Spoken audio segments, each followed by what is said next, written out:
Bonjour et bienvenue dans Le Bonheur me va si bien, le podcast pour les femmes qui souhaitent s'épanouir et construire une vie qui leur ressemble. Je m'appelle Audrey, je suis coach de vie certifiée, business mentor et fondatrice de Ma Cohérence. Ma vie, je l'ai créée et il n'y a rien de magique. Un pas après l'autre, j'ai avancé, testé, recommencé et j'ai fini par trouver ma cohérence, cet équilibre entre tous les domaines de ma vie. Aujourd'hui, je suis convaincue que nous avons toute la possibilité de trouver cette cohérence. Chacune, nous avons le pouvoir de créer une vie plus en harmonie avec nos valeurs, nos désirs, qui nous sommes profondément. Ma mission, vous l'aurez compris, est de vous guider, vous aider à mieux vous connaître, à vous approprier votre vie pour être plus sereine, épanouie et enfin trouver vous aussi cet équilibre, ce bonheur et cette légèreté. Pour cela, sur ce podcast, je vous livre chaque semaine des conseils, des outils et méthodes concrètes pour comprendre vos émotions, mettre en lumière vos qualités, oser être vous. En résumé, je vous aide à vous remettre au centre de votre vie et enfin prendre conscience que vous êtes la personne la plus importante de votre vie. Alors, préparez-vous à reprendre votre vie en main. Hello, merci d'écouter ce nouvel épisode du podcast Le Bonheur me va si bien, un épisode très particulier puisque c'est le 100e. Officiellement le 100e, officieusement on en a fait beaucoup plus parce qu'il y a les coachs depuis le début de l'année, il y a ceux sur l'organisation et puis tous les à côté, les petits bonheurs que j'ai pu faire, en plus des épisodes classiques. Donc je vais répondre à vos questions, répondre à des questions de la communauté, mais avant tout ça, merci d'être présente sur la communauté de Ma Cohérence, vraiment du fond du cœur. Merci, c'est hyper important pour moi. Il y a certains d'entre vous qui me suivent depuis des années et qui me connaissent donc un peu mieux, mais c'est vraiment cette communauté qui m'a portée, qui m'a menée, qui m'a guidée vers là où je suis aujourd'hui. Et c'était réciproque. J'ai guidé, mené cette communauté pour certaines vers là où elles sont aujourd'hui. Et ça, c'est un pur bonheur pour moi. Donc vraiment merci. Différents sujets vont être abordés aujourd'hui, puisque je vais répondre à vos questions, des questions parfois personnelles, d'organisation, de développement personnel. On va aborder un peu tous les sujets, donc restez bien connectés. Et en fin d'épisode, je vous partagerai des retours audio d'auditrices qui, comme vous, ont accepté de jouer le jeu, de me transmettre un message par rapport à Ma Cohérence et par rapport à ce podcast. Merci, vraiment du fond du cœur, merci à celles qui ont joué le jeu. J'ai bien évidemment, j'en suis encore un peu retournée, versé ma petite larme en les écoutant. Voilà. Je ne les réécouterai pas tout de suite en tout cas. Bon, par contre, je n'ai pas préparé les réponses. J'ai face à moi le tableau de questions. J'ai simplement regroupé les questions par thématique pour éviter de passer du coq à l'âne. Je n'ai rien préparé, sachez-le donc. C'est un pur moment de partage, un peu mode discussion, autour d'un café, d'un thé. Parfois, je passerai peut-être en mode coach, on verra. Mais j'avais vraiment à cœur de vous donner un peu la parole. Je sais que c'est important pour vous aussi d'être entendu. Donc n'hésitez pas, prenez la parole quand on vous la donne. Et là, c'était mon cas. Et pendant que je suis là d'ailleurs, pensez aussi à laisser des commentaires sur YouTube ou Apple Podcast. Ça m'indique si oui ou non je suis dans la bonne direction. Ça m'indique si ce que l'on crée avec l'équipe vous convient, vous apporte. J'en ai beaucoup qui me font des retours, qui viennent me voir sur Instagram et ça, j'adore. On t'a découvert sur le podcast Spotify, etc. Ça, c'est top. Merci de prendre le temps de me faire ces retours. J'ai une petite demande par contre à vous faire. Si vous pourriez le faire de manière parfois visible sur la plateforme d'écoute. Et pourquoi ?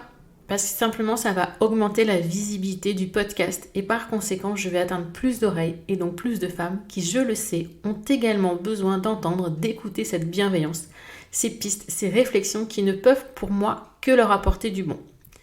Si ça vous fait du bien, pensez aux autres, à ce que ça pourrait leur apporter. Alors partagez un maximum et si possible, mettez-moi une petite note dans votre plateforme d'écoute. Fin de la partie. C'est parti, donc je vais lire les premières questions.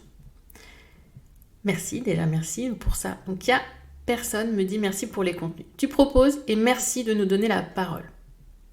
La question c'est, est-ce que tu as demandé une interprétation totale de ta carte design humain ? Vers qui t'es-tu tourné si c'est le cas ? Alors oui, j'ai demandé l'interprétation de ma carte de design humain. Pourquoi le design humain ? Pour celles qui ne le savent pas, c'est un outil. On peut le comparer à un test de personnalité, mais ça le restreint vraiment énormément. Ça le restreint vraiment à quelque chose de tout petit par rapport à ce qu'il est. Vraiment, le design humain, c'est la science de la différenciation. Ce qui me permet de mieux me comprendre. Un peu comme si j'avais mon mode d'emploi sous les yeux. C'est un truc juste un peu énorme en fait quand j'y réfléchis. C'est style, ah oui, c'est vrai, j'aurais pu réagir comme ça. Et puis je me serais sentie mieux si j'avais réagi comme ça, entre guillemets. C'est important pour moi de faire la lecture de cartes. C'était important. Et avant cette lecture, je me suis aussi formée à l'école du design humain français. Le premier niveau, c'est comprendre son propre design. Nous étions 5 femmes à suivre cette session. Et à travers les autres, les schémas des autres personnes, on apprend. Et j'ai suivi ensuite également le niveau 2. Dans mon travail, que ce soit niveau perso, niveau pro, ça m'a beaucoup aidé. Et entre les 2 niveaux de l'école de design humain, il y a eu une lecture de cartes qui est obligatoire par une analyste reconnue de l'école française. Et j'ai d'ailleurs même fait 2 lectures très exactement. Et ces 2 lectures ont été pour moi très révélatrices. Parce que sachez, je vous ai parlé de communauté tout à l'heure, juste au début. J'ai, entre guillemets, le canal dit de la communauté. Et comme me l'a dit Dominique ou comme me l'a dit Laure, ta communauté te porte et tu portes ta communauté. Quand j'ai appris ça, ça a été un peu un électrochoc pour moi. C'est une révélation, c'était tellement naturel, ce lien avec ma communauté, et il est dans mon design, il est là, il est ancré, c'est normal en fait, ça fait partie de moi. J'ai aussi mieux compris pourquoi il y a certaines différences avec mon conjoint. Et c'est pas parce que c'est un homme et que je suis une femme, c'est parce qu'on a réellement des différences. Si moi je suis en autorité émotionnelle, donc ça veut dire que j'ai besoin de prendre du temps pour réfléchir, prendre des décisions.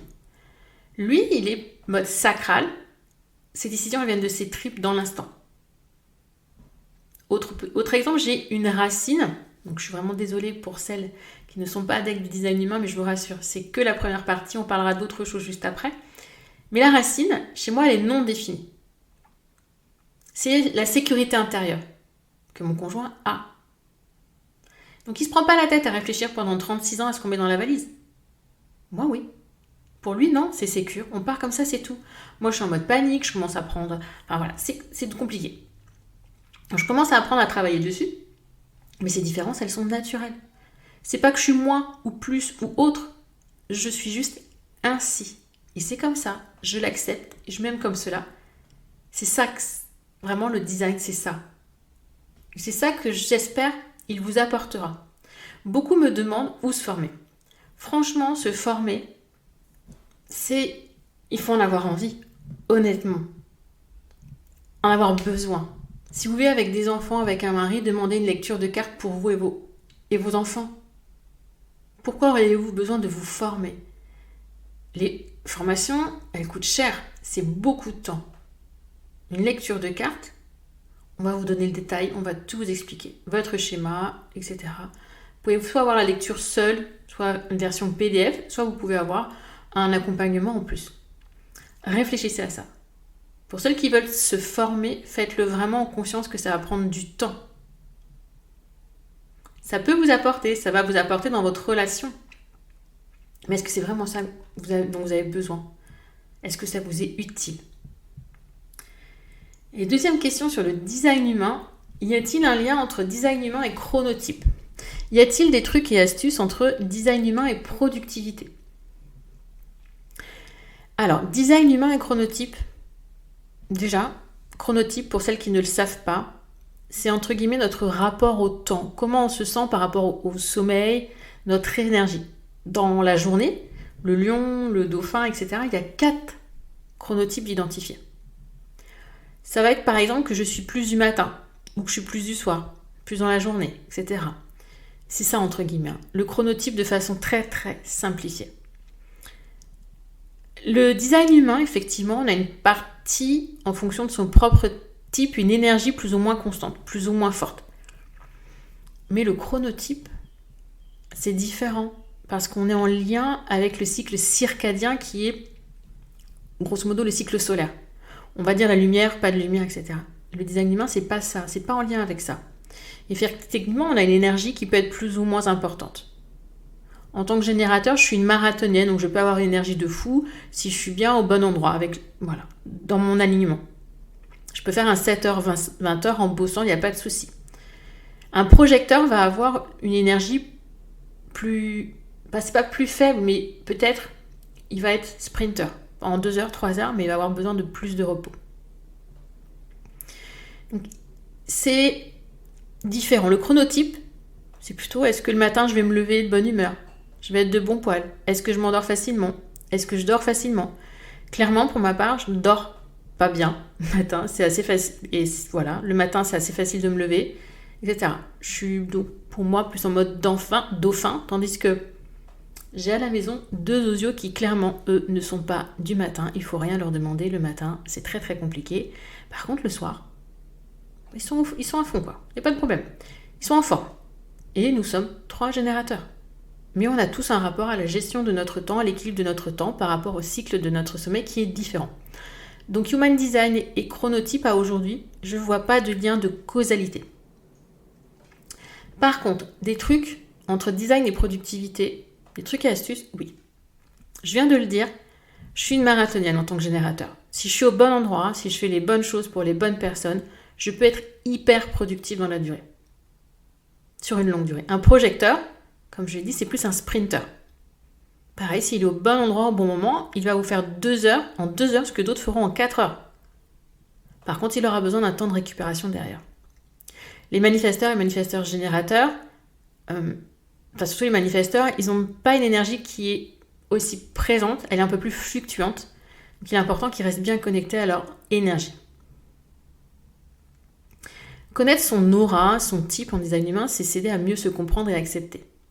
Par exemple, je pense à la team projecteur, qui n'ont pas l'énergie du générateur, qui lui est toujours en mode hop, j'y vais à fond. J'y vais, j'avance, voilà. Un projecteur, il a besoin de temps de repos et c'est ok. Prendre conscience de ce besoin, prendre des pauses, se reposer pour être plus productif. C'est bien.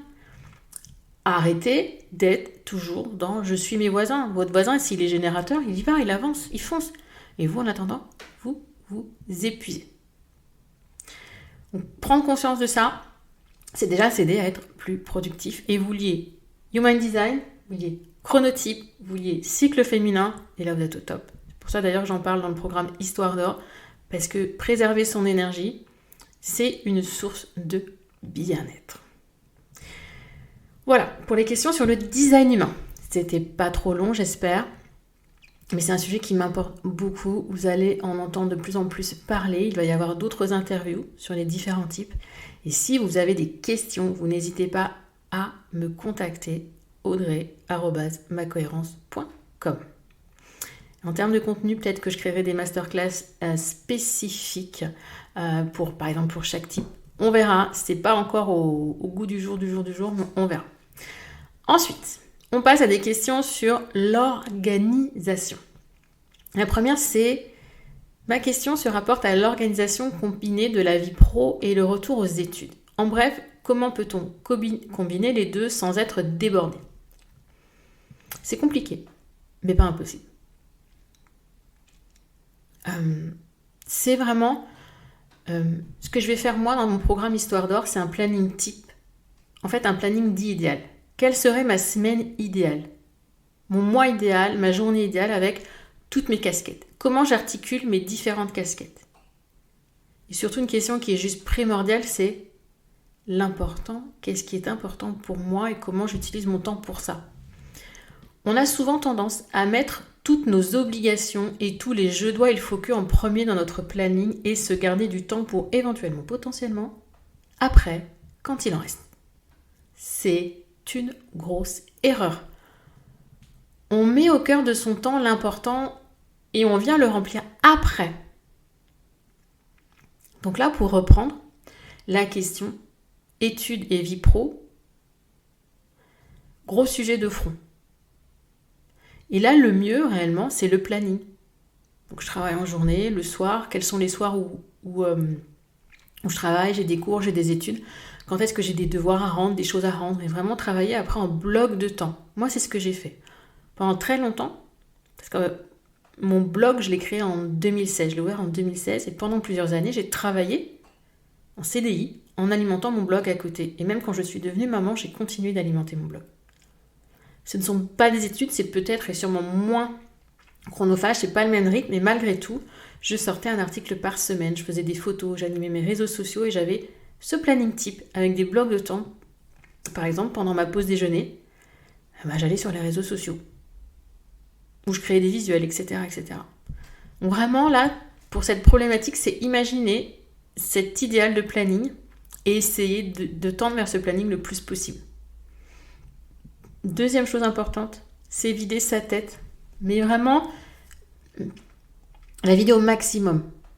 Moi, j'utilise le bullet journal pour ça. Vous avez aussi l'outil Notion. Peu importe. Mais vraiment, videz votre tête. Ne gardez pas toutes ces choses à faire parce que ça va exploser au bout d'un moment. Vie pro, vie étudiante, il peut y avoir les deux. Toute votre liste, toutes vos to-do list peuvent être dans un bullet journal et vous les notez avec des couleurs différentes. Moi, je mélange le pro et le perso. Voilà, mais pour moi, c'est ok, c'est mon organisation. Troisième, je dirais, mettre en place des routines, des choses automatiques. Je sais pas, par exemple, le matin, je fais ça, je déclenche une machine, mais je la programme pour à l'heure du soir. Je vais nettoyer ma vaisselle. Comme ça, le matin, je me lèverai et ça sera ok, ça sera propre. J'ai préparé mes affaires le soir pour le lendemain matin, mes affaires de cours. Je sais que je vais enchaîner ma journée de boulot avec les cours du soir, donc c'est vraiment essayer de mettre en place, au final, des automatismes. Un maximum. Le soir, je vais me poser pour faire mon planning de repas aussi. Et donc anticiper les courses que je vais faire sur le drive, que j'irai chercher, etc. On peut gagner un petit peu tous ces automatismes, ça va fluidifier et simplifier la vie. Et ça vaut pour tout le monde, que vous repreniez les études ou pas. Plus vous aurez de routine, plus ça se fera de manière automatique et plus vous vous sentirez, vous, tout simplement, légère. Qu'est-ce que je pourrais vous dire d'autre? Alors, comme je vous l'ai dit, j'ai pas préparé, mais là j'ai une autre idée, c'est savoir faire des choix en fait. Savoir choisir en conscience ce qui est important, ce qui ne l'est pas, ce qui est à faire, ce qui n'est pas à faire, ce qui peut être délégué. Apprendre à choisir. Choisir, ce n'est pas renoncer quand c'est fait en conscience. Choisir, c'est se donner l'opportunité d'avancer, d'aller mieux, d'être plus sereine et d'être plus légère. Voilà. Ça fait quand même pas mal pour juste cette question. On passe à la suivante. Comment fait-on pour avoir du temps, de prendre le temps? J'ai envie de dire la même chose. Et déjà, c'est surtout se l'autoriser. Parce que me dire, je dois prendre du temps, il faut que je prenne du temps. Ok, mais autorisez-le vous. Commencez petit. 5 minutes, 10 minutes, un quart d'heure par jour. C'est déjà bien. Pour certaines, c'est même déjà énorme. Faites 5 minutes. Ne voyez pas 2 heures, 3 heures d'un coup parce que ça va être très compliqué pour certaines en termes d'organisation. 5 minutes. Je fais 5 minutes. Aujourd'hui, pendant X semaines, je fais 5 minutes par jour pour moi. Lecture, méditation, bullet journal, dessin, ce que l'on veut. Puis, je vais passer à 10 minutes, etc., etc., etc. C'est comme ça. Et si en plus à côté, vous avez mis en place les habitudes, un planning, un bullet journal, des to-do list, des choses qui vont venir soutenir votre activité, votre vie quotidienne, ce temps pour vous, vous pourrez le prendre sans culpabiliser parce que vous n'aurez pas cette charge mentale, vous n'aurez pas cette « Oh, j'ai ça à faire, oh, il y a ci, il y a ça ». Non, parce que tout sera bien organisé et structuré. L'organisation, ce n'est pas être plus productive. Être mieux organisé, c'est gagner en sérénité, pas en productivité. Et ça, c'est mon cheval de bataille depuis des années. C'est ce que j'explique dans le programme Histoire d'or. Vous avez de A à Z la méthode pour être mieux organisé et gagner en sérénité. Ne me dites pas mieux organisé pour être plus productif. C'est pas ça mon truc, moi. On s'organise pour mieux gérer son temps, mieux gérer sa to-do list, mieux gérer son planning, se sentir mieux, se sentir légère et sereine. Et ainsi, on peut prendre du temps pour soi, sans culpabiliser. Troisième question sur l'organisation, comment on peut gérer le temps? Est-ce qu'on a une méthode efficace? Je viens de la donner. Je l'ai donnée pour la première réponse. C'est vraiment, qu'est-ce qui est important pour moi? Je le mets au cœur de mon temps, j'organise mon temps autour de ça, et c'est ok. J'identifie quelques lois classiques de la gestion du temps qui vont m'aider à harmoniser tout ça. Je crée mon planning idéal. Je tends un maximum vers ce planning idéal. Ça paraît simple, je sais, mais c'est possible. Ça paraît compliqué comme ça quand je vous le dis. Moi, je le dis d'une façon hyper simple. C'est possible. C'est possible, on peut le faire. Ensuite, il y a aussi la gestion de sa to-do list, la gestion de ses choses à faire. Vider sa charge mentale, vider ça pour ne pas vous endormir le soir en disant ah j'ai oublié ça, ah puis demain j'ai ça. Et là, puis la nuit ça mouline et vous vous reposez pas réellement. Tout est dans mon carnet qui est d'ailleurs juste là. Il ne bouge pas, il est toujours à côté de moi. Il est là. Et même si des fois j'ai glisse des papiers importants parce que je dois me rappeler de payer telle facture, je dois recontacter un tel ou il y a ce sujet-là qui m'intéresse, j'ai découpé un truc dans un magazine, je le mets dedans, je l'archive dedans jusqu'au moment où je suis prête à en faire autre chose. Alors. Et ça, donc on a la partie gestion du temps et la partie des actions qui est indispensable pour mieux s'organiser. 4e question d'organisation qui m'a fait sourire. Ma question est simple. Quand je vois le contenu que tu nous donnes, que ce soit par mail, Instagram ou Facebook et tous les podcasts, tu fais comment pour concilier vie de famille, boulot et tout ce qui va avec, entretien, repas, courses. Déjà il y a une autre chose, je lâche prise si je n'ai pas passé l'aspirateur, pas passé la serpillière, c'est ok. Vous pouvez venir chez moi, ma maison ne sera pas impeccablement impeccable et c'est ok. Ma valeur ne dépend pas de l'aspect propre de ma maison. Elle est propre, bien sûr ce n'est pas une porcherie, je ne supporterai pas, mais je ne vais pas passer l'aspirateur tous les jours. D'accord ? On a délégué le repassage. Je vais, moi, passer l'aspirateur et la serpillière pièce par pièce. Comme j'ai des problèmes de dos et de hanche, je ne peux pas tout faire d'un coup. On a mis en place certaines routines. Laver la vaisselle le soir, pendant qu'il y en a qui s'occupent etc. Là, on essaye de mettre en place le drive pour les courses, etc. Il y a plein de possibilités qui s'offrent à vous pour vous faciliter la vie. Qu'est-ce qui est le plus lourd pour vous ? Qu'est-ce qui vous pèse le plus dans votre organisation ? Peut-être travailler là-dessus. Et les étapes, je vous les ai déjà données. C'est vraiment... Qu'est-ce qui est important ? Je vous le redis, mais c'est la priorité. Et pour celles qui veulent vraiment connaître la méthode que j'utilise, c'est le programme Histoire d'Or. Je vais vraiment vous mettre le lien dans le descriptif de l'épisode. 3e type de question. Coucou, tout d'abord, merci pour tes podcasts qui m'aident beaucoup dans ma vie de tous les jours. Dis-moi, j'aimerais savoir si tu as des livres préférés qui te donnent de la joie et de l'émerveillement. Alors, en ce moment, je lis beaucoup de fantasy young adulte ou fantasy, parce que j'ai besoin de couper avec le bullet journal. Avec le développement personnel. J'ai besoin d'avoir des espaces-temps où, en gros, je ne travaille pas. Parce que moi, tout ce qui est du développement personnel, c'est du travail pour moi. Donc j'ai besoin de ça. Donc ça, ces livres-là, je pense, comment ça s'appelle ? La passe miroir, ça a été un livre que j'ai beaucoup aimé. Ces livres qui me permettent vraiment de m'évader, qui ne sont pas du quotidien et qui me font imaginer, travailler le cerveau en me faisant voir des paysages de malade. Autre chose que j'aime beaucoup, ce sont les livres de Laurent Gounel, et ça j'en ai très très souvent parlé, vraiment les livres de Laurent Gounel, le philosophe qui n'était pas sage, les dieux voyagent toujours incognito. Ces livres m'apportent toujours quelque chose. D'une façon à laquelle je ne m'attends pas, qui me surprend systématiquement. On est dans du roman feel good, mais il y a quand même un travail profond qui est fait. J'aime bien, c'est léger, parfois un petit peu moins, mais il y a les messages qui sont là et qui sont pour moi hyper impactants. Et je réfléchis aussi, il y a un livre que j'ai beaucoup lu, c'est La Cité de la Joie. Il est très, très difficile pour moi, hypersensible, il y a des moments qui sont quand même difficiles, mais tellement vrai, tellement inspirant. Remettre aussi les choses dans leur contexte, remettre à sa bonne place, arrêter de se plaindre et voir la réalité qu'il peut y avoir ailleurs. Ça m'a fait beaucoup de bien à l'époque et je l'ai relu encore. Et voilà, c'est ça actuellement que j'aime lire et que j'ai besoin de lire. Là, derrière moi, j'ai beaucoup de livres de développement personnel. J'en lis un petit peu. Mais aujourd'hui, je suis vraiment plutôt dans la fantasy. Là, je lis L'épée de vérité. J'en suis au 3e tome, donc ça doit faire à peu près 3000 pages. Je ne sais pas combien il y a de tomes et ça me va bien. J'aime les livres où il y a plusieurs tomes. Parce que je suis hyper frustrée quand je lis 400 pages, je lis en 2 ou 3 jours et que j'ai fini mon bouquin et que l'histoire elle est finie, ça me frustre. Moi j'aime les trucs qui vont loin. Les 7 sœurs, je les ai bien sûr lus, mais c'est pas ce qui m'a le plus transporté. gardienne des cités perdues. Donc ça, c'est vraiment du young adulte, mais j'ai bien aimé ce principe. C'est léger. Voilà, en ce moment, j'ai besoin de légèreté. Voilà pour les idées lecture. Ensuite, comment retrouver la confiance en ce qu'on fait et comment ne pas douter. Je suis une auteure débutante. La confiance en soi, c'est notre croyance en notre capacité à faire. Donc, le moyen de travailler la confiance, c'est d'être dans l'action déjà.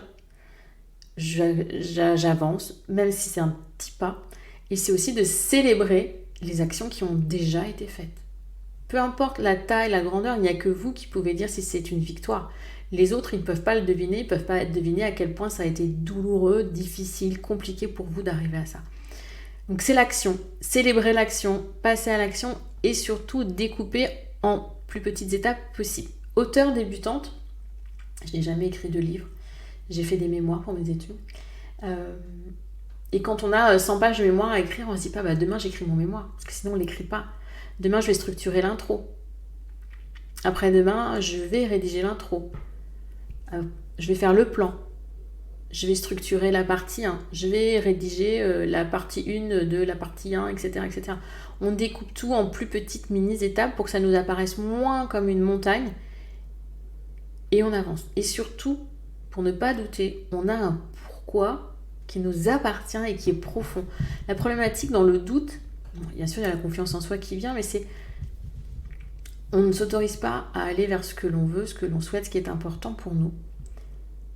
Et puis on n'a pas le droit à ça. Donc je n'en suis pas capable, et puis c'est pas pour moi, je ne le mérite pas. Puis est-ce que c'est vraiment important pour moi ? Si c'est réellement et profondément important pour vous, autorisez-vous, travaillez dessus. Mais oui, c'est important pour moi et je le mérite, j'y ai le droit. Et là, on n'est plus dans la confiance. On a dévié dans l'estime. Et pour travailler dans l'estime, on est sur la connaissance de soi, la connaissance de ses parts d'ombre et de ses parts de lumière, puisque je vous rappelle qu'il n'y a pas de lumière sans ombre et vice-versa. Et c'est pareil, célébrer ce qu'il y a de beau en nous, c'est tout ça aussi, pour pouvoir ensuite s'autoriser à être et faire ce que l'on a envie. Si je reprends le système OSE que j'utilise dans mes accompagnements ou dans Créatrice, c'est j'observe où est-ce que j'ai envie d'aller, qu'est-ce qui est important, qu'est-ce que je ressens, comment je suis, qui je suis. S'autoriser à être, à faire. Puis le E, c'est j'explore, j'expérimente, etc., etc. Donc là, voir à quel moment je manque de confiance en moi, qu'est-ce que ça me fait. Donc j'observe, je travaille dessus, je comprends. Puis une fois que j'ai compris, que j'ai analysé, je m'autorise à. Et quand je m'autorise, je continue, j'explore, j'expérimente et j'observe, ainsi de suite. Ensuite, on passe à des questions plus personnelles. Donc je te remercie pour tous tes partages, j'attends toujours le jeudi avec impatience et j'ai réussi à me créer cette routine grâce à toi. Je te remercie d'avoir eu cette idée de nous faire contribuer, même si cela ne me surprend pas venant de toi. Voilà, je suis une source d'inspiration. Merci. Les questions. Quelle Audrey souhaiterais-tu être dans 5 ans ? Quelle vie souhaiterais-tu avoir dans 5 ans ? Et te vois-tu continuer ce job dans 5 ans ? Dans 5 ans, oui, je continue ma cohérence. Ça, je n'ai aucun doute là-dessus. Par contre, j'aurais envie que ce soit plus fluide, que ce soit plus automatique, parce que je crée beaucoup aujourd'hui, comme il y en a une d'entre vous qui m'en a parlé tout à l'heure. J'aimerais moins créer, être vraiment plus dans la présence et l'échange avec vous, en direct, plus d'ateliers, plus de masterclass. Et j'ai un grand rêve, c'est de créer une école pour former des coachs à la méthode Ma Cohérence, pour former des coachs qui pourraient semer à leur tour les petites graines que moi je sème à aujourd'hui et qu'on en sème un peu plus encore tout ensemble. J'ai pas envie d'un grand truc à aujourd'hui, j'ai pas envie d'une grande école où on va former des milliers de personnes, mais des petits groupes. Je trouve que ce serait tellement pour moi inspirant. J'y prendrais tellement de plaisir. Team générateur, c'est important que je n'oublie pas mon plaisir.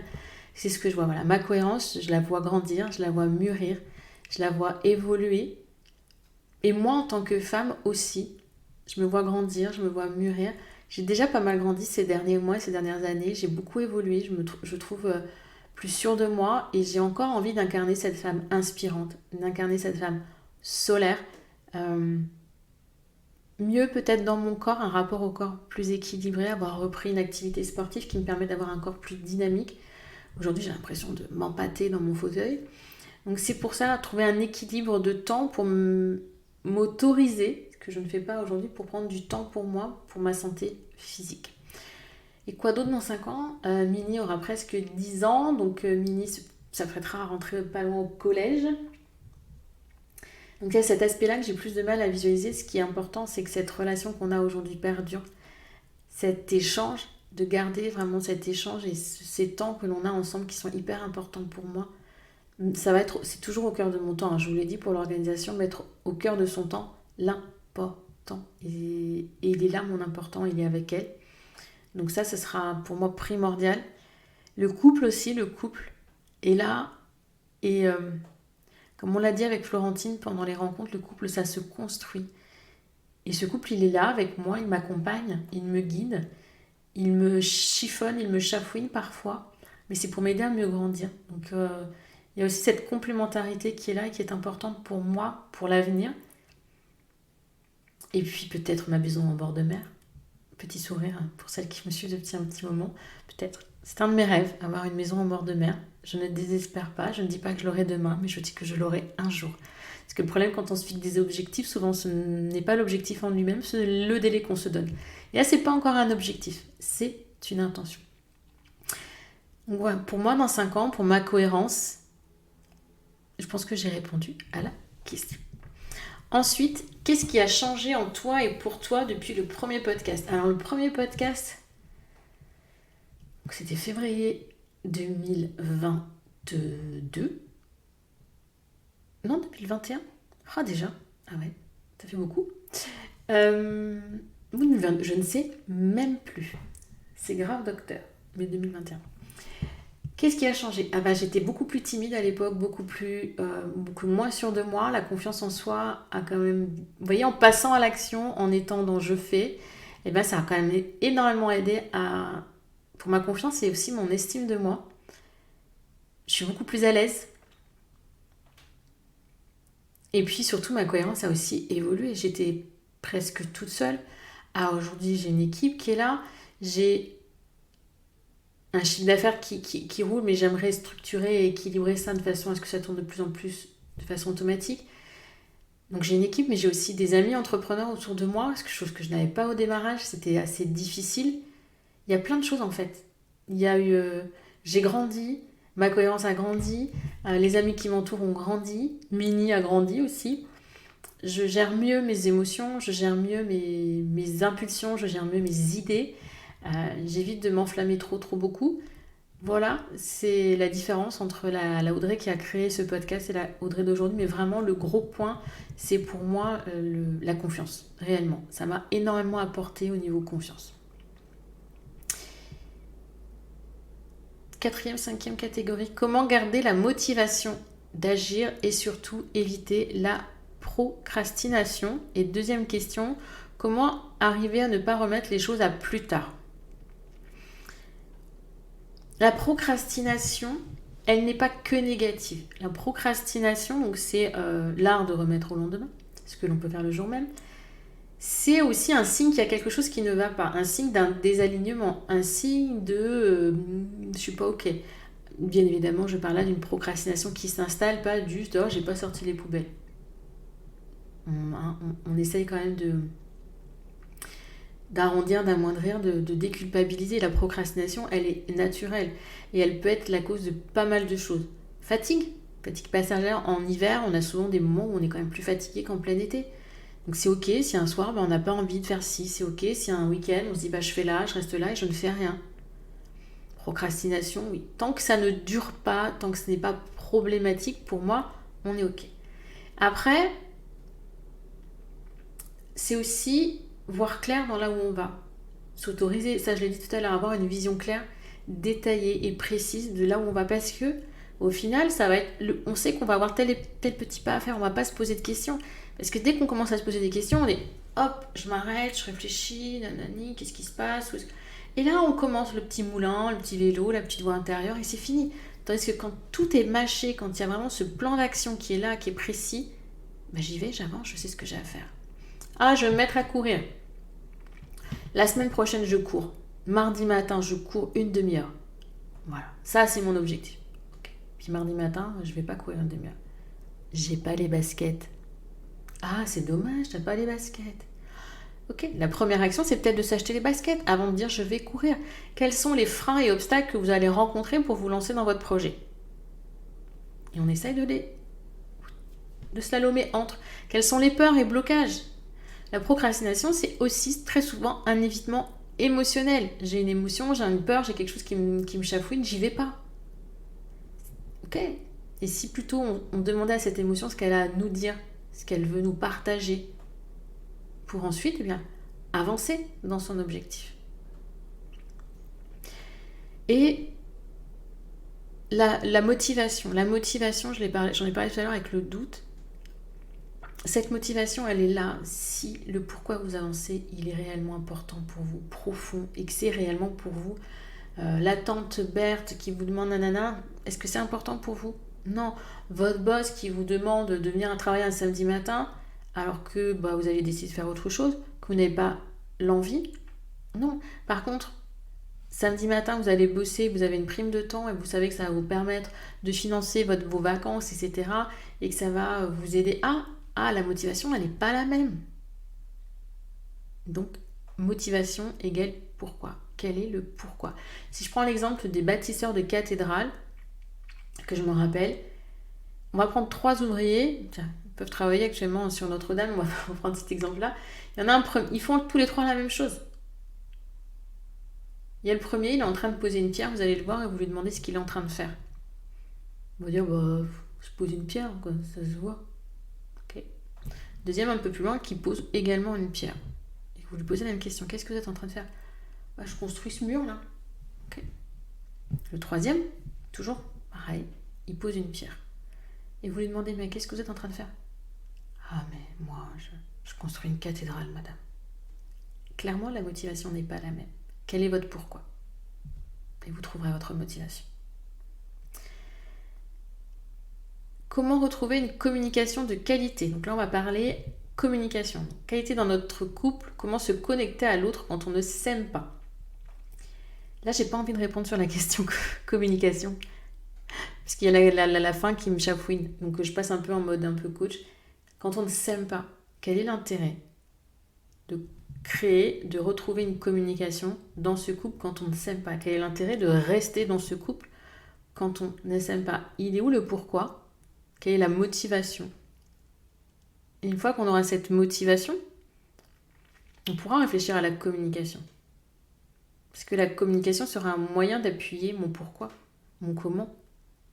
Mais si j'ai pas de pourquoi profond, je pourrais toujours essayer de communiquer. Pour moi, c'est... Je bataille dans le vent parce que mon pourquoi, il est pas assez fort. Donc, qu'est-ce qui fait que le couple reste alors que l'amour n'est plus là? Quel est le pourquoi, la motivation profondément profonde et pas celle de surface, parce que celle de surface, ça ne marchera pas.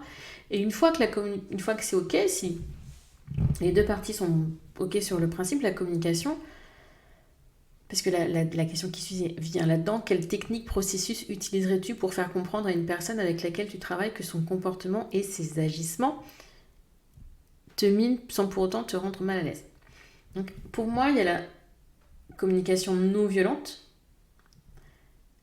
avec le principe qui est assez connu, moyen mnémotechnique OSBD, observation, sentiment, besoin, demande.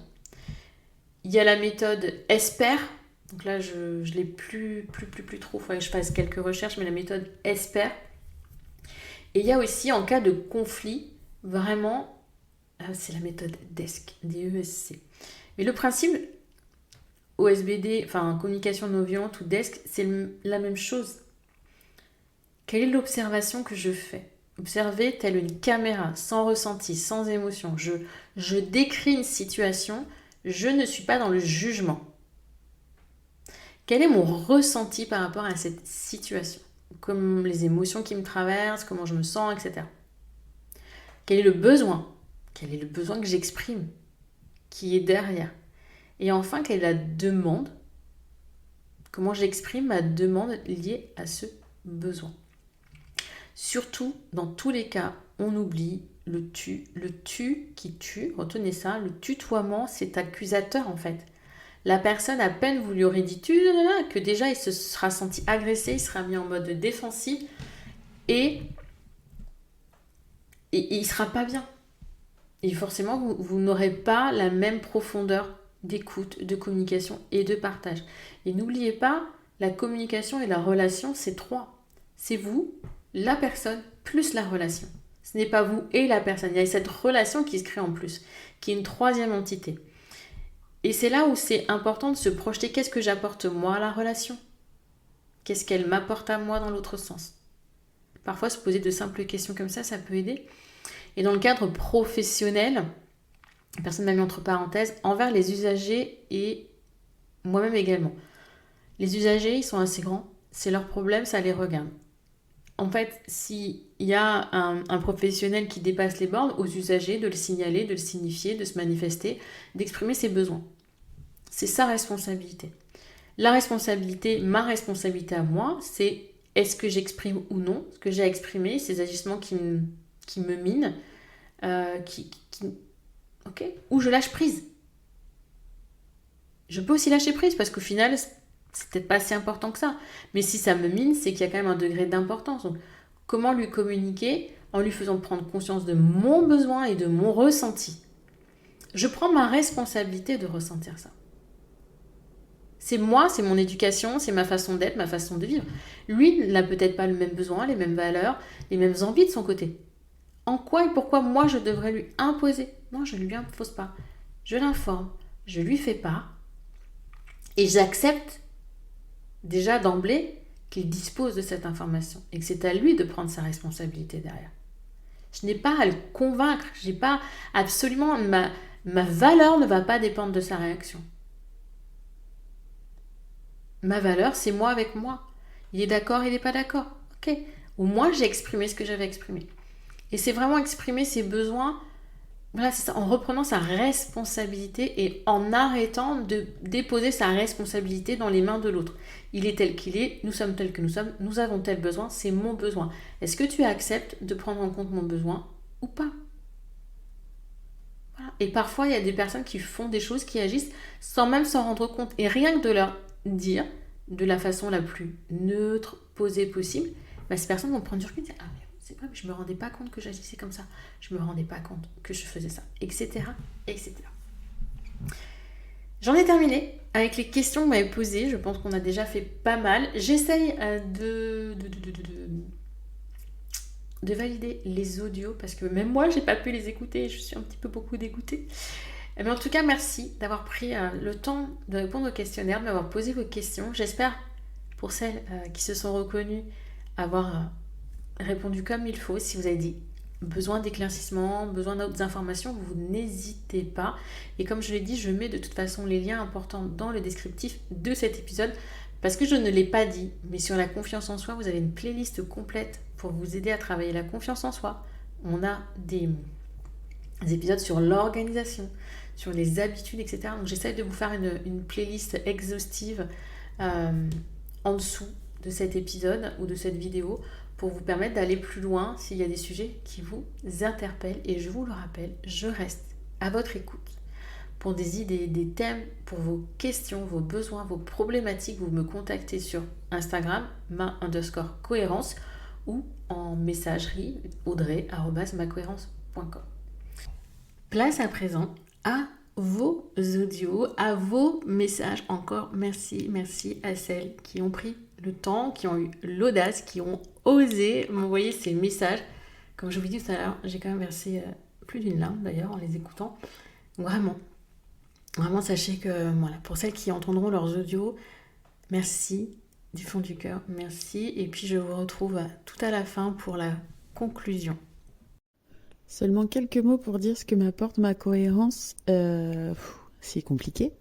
Ça fait pas très longtemps que je suis Audrey sur les réseaux et que j'ai écouté ces podcasts, mais à chaque fois c'est une dose de bienveillance, c'est une dose d'humour, d'amour et de soutien, d'inspiration aussi. Donc merci beaucoup pour tous tes mots, pour ta dose de boost. Enfin ouais, ça me booste au quotidien et je sais pas si on peut en parler ici, mais j'ai tellement hâte de participer, d'assister au sommet des femmes audacieuses avec toi et avec d'autres femmes qui ont l'air tellement inspirantes. Donc merci beaucoup. Et, euh, et voilà, plein de belles choses pour ma cohérence. Ce que m'apporte ma cohérence, c'est mettre en lien ma personnalité et ma carrière professionnelle. Bonjour Audrey, bonjour à toutes. Tout d'abord, merci beaucoup pour ce podcast et tout ce que tu nous offres, les rencontres, les challenges. Cela fait 1 an et demi que je t'écoute toutes les semaines et j'ai énormément appris et avancé, même si je pense que je pourrais tout réécouter pour prendre encore d'autres choses tellement les épisodes sont riches. J'ai fait d'énormes progrès en termes de résilience, de lâcher prise, d'organisation, et grâce à toi, je peux dire que pour cela, je suis fière de moi. Aujourd'hui, j'aime me lever le matin et j'aime la personne que j'essaie d'être. Mais il y a des moments où ça ne se passe pas comme j'aimerais, où il y a des choses à réajuster et je doute, je me remets en question. J'écoute un épisode du podcast et je me dis « Oh là là, il faut vraiment que je travaille là-dessus ». Alors j'ai une question. Puisque avoir trouvé sa cohérence, ce n'est pas avoir une vie parfaite tous les jours, tout le temps, comment fait-on pour reconnaître notre cohérence ? Car en tant que perfectionniste, je me dis toujours « Non, c'est encore un peu plus loin ». Merci d'avance. Merci beaucoup Clémence pour ton retour et ta question très pertinente. Ma cohérence. Comment savoir qu'on a trouvé sa cohérence ?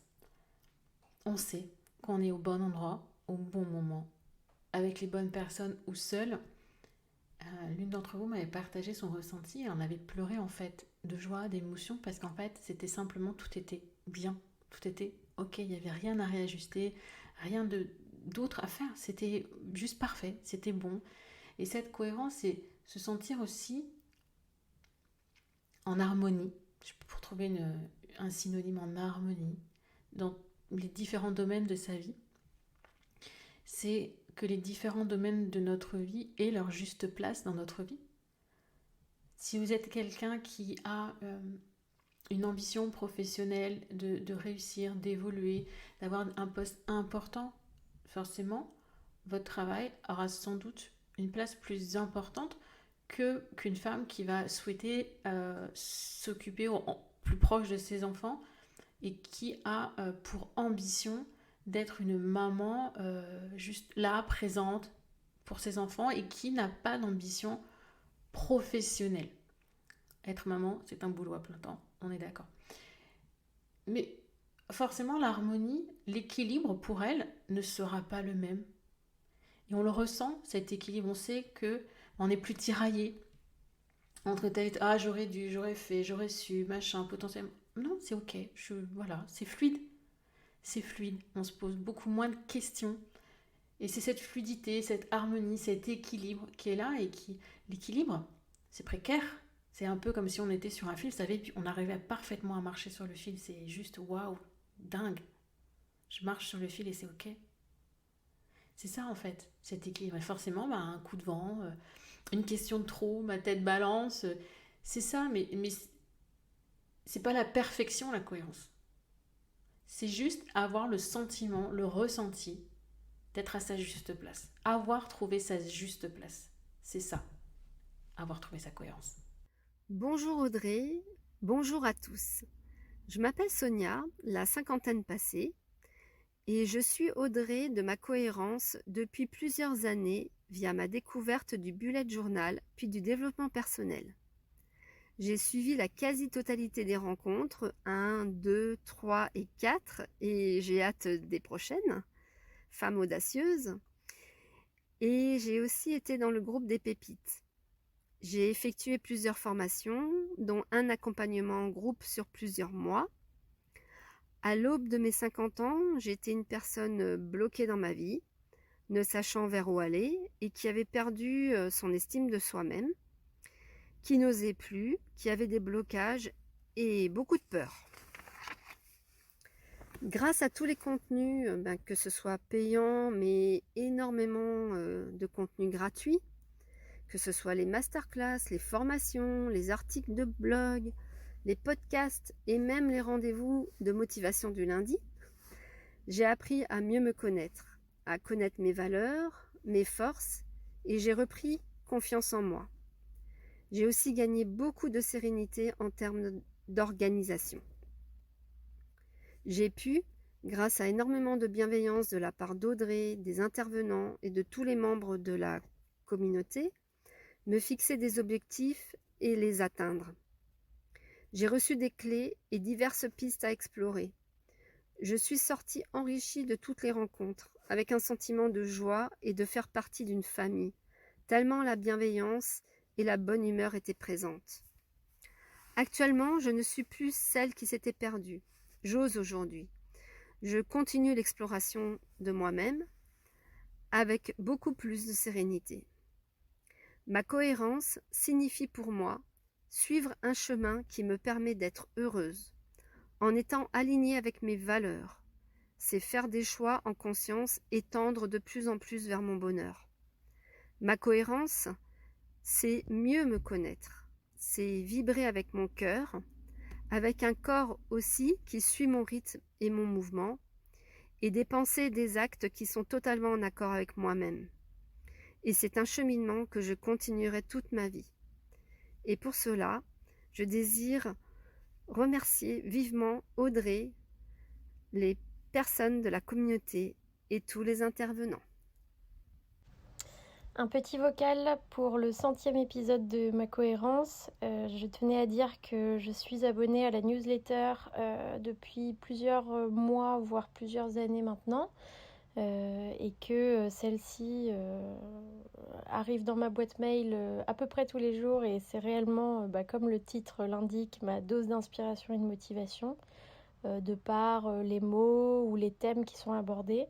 Mais moi, ce qui m'a surtout beaucoup aidée et ce qui m'aide encore aujourd'hui, ce sont les différents supports que propose Audrey, notamment les lives qui, par du partage, mais aussi tout simplement par la voix tellement réconfortante d'Audrey, m'inspirent et me font beaucoup de bien.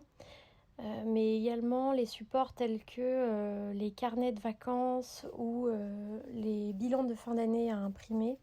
Ça a été pour moi, et ça l'est toujours, de réels guides et supports qui font du bien.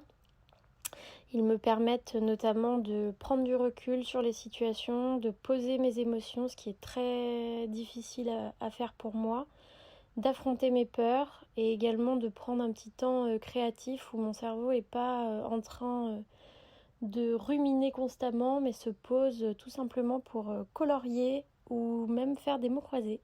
Voilà, alors merci Ma Cohérence, merci Audrey et très bonne continuation. Alors ces quelques mots pour remercier Audrey de nous partager son bonheur qui lui va si bien, mais qui nous va si bien à toutes. Cette cohérence qu'elle a trouvée et qui lui permet de nous aider à nous sentir bien, à oser, à se lâcher la grappe et à ne pas se mettre de barrières pour vivre la vie qu'on aimerait et avoir l'audace de passer à l'action. Donc tout ça pour te dire un grand, grand, grand merci Audrey. Merci de nous aider et merci pour tout. Bonjour Audrey, je te fais ce petit audio pour ton épisode 100 de ton podcast. J'aimerais commencer par dire que tu es une petite fée au quotidien. Tu es une femme très inspirante pour moi. Je t'ai découvert par hasard sur Instagram et je ne regrette vraiment pas parce que tu m'as énormément accompagnée ces dernières années dans mon business. Tu m'as permis de me découvrir en tant que femme. Tu m'as permis de découvrir la connaissance de soi et ça, je peux plus que te le remercier. Tout ce que tu proposes, que ce soit dans tes contenus gratuits ou payants, à chaque fois tu les proposes avec ton cœur, tu apportes énormément de conseils. Je sais qu'on peut vraiment compter sur toi quand on a un coup de blues, quand on se sent perdu, on peut t'envoyer un message et tu prends vraiment le temps d'y répondre.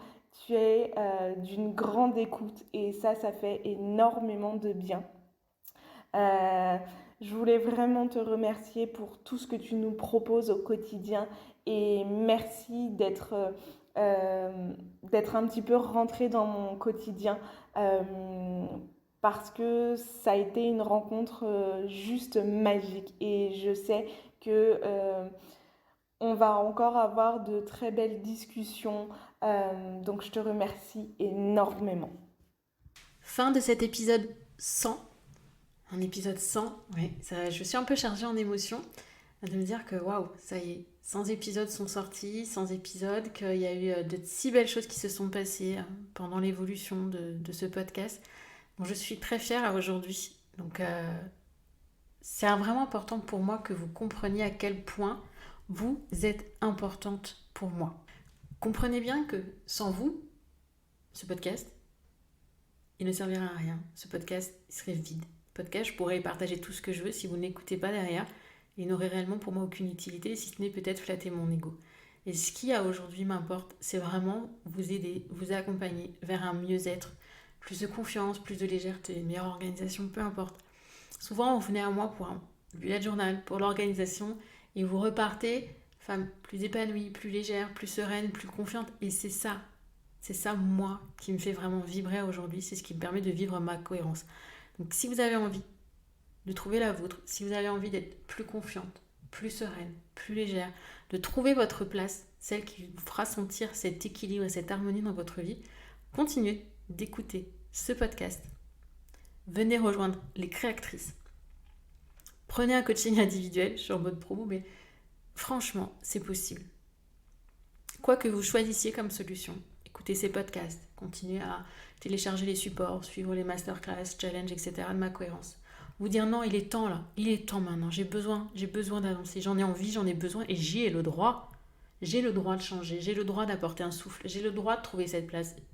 Oui, et ça, si vous ressentez vraiment cet élan du cœur, contactez-moi, que ce soit en coaching individuel, que ce soit avec les créatrices, vous pouvez le faire. Les créatrices, là je ressors d'un coaching de groupe et il y a vraiment beaucoup d'émotions, beaucoup de partage, de mise à nu.